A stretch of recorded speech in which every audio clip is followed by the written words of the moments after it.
আমরা আজ গোটা পৃথিবীর বেশিরভাগ মুসলিমরাই আমরা বাইবর্ন মুসলিম হওয়ার কারণে আমাদের ইসলাম নিয়ে বিশেষ কোনো ভাবনা নেই। আমাদের ঈমান সম্পর্কে আমি কেন মুমিন, কিসের ব্যাপারে আমার বিশ্বাস আছে, আমার বিশ্বাসটার কি কোনো ভিত্তি আছে, নাকি এমনিতেই কথার কথা, নাকি সিরিয়াস ইস্যু, এই বিষয়গুলো আমরা অনেকে এখনো ফয়সালা করতে পারি।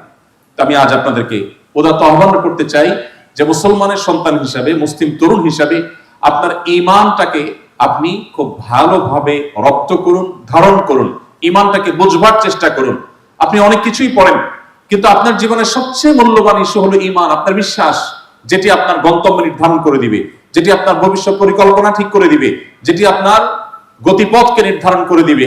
সে বিশ্বাসের ব্যাপারে যদি আপনি অমনোযোগী হন, সে বিশ্বাস এটা কি চিরকালের জন্য আমি মুসলমানের সন্তান হিসাবে বিশ্বাসী হয়ে গেলাম, নাকি আমার ধারণা পরিষ্কার থাকতে হয়, সে বিষয়ে আমাদের জানতে হবে।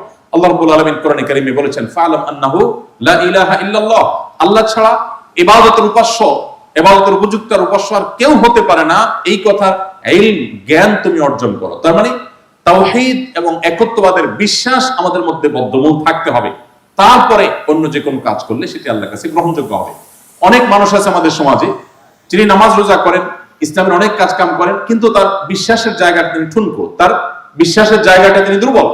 এই লোকটার কোনো আমল আল্লাহর কাছে গ্রহণযোগ্য হবে না। অতএব আমি আপনাদের কাছে বিনীতভাবে আহ্বান রাখতে চাই, আসুন ঈমান সম্পর্কে আমরা জানার চেষ্টা করি। ঈমান বিষয়টা কি, কেন আমাকে ঈমানদার হতে হয়, ঈমানের শর্তগুলো কি, ঈমান ভঙ্গের কারণগুলো কি, কি কারণে আমি মুমিন হতে পারি, কি কারণে আমি ইসলাম থেকে, ঈমান থেকে খারিজ হয়ে যেতে পারি, এ সম্পর্কে বিশদ ধারণা নেওয়া আমাদের খুবই গুরুত্বপূর্ণ। এবং ধারণা নিতে চাইলে এটা অনেক দীর্ঘ সময়ের সাপেক্ষ কোনো বিষয় নয়, খুব অল্প সময় আমরা চাইলে ঈমানের উপরে অনেক কোর্স পাওয়া যায়। আপনি অনলাইনে যদি আজকে সার্চ করেন দেখবেন ঈমানের উপর অনেকগুলো অনলাইন কোর্স পাওয়া যায়, অফলাইন অনেকগুলো কোর্স আছে। এগুলো আপনি যদি সম্পন্ন করে নেন তাহলে আপনার ঈমান সম্পর্কে আপনার একটা পরিষ্কার ধারণা হয়ে যাবে।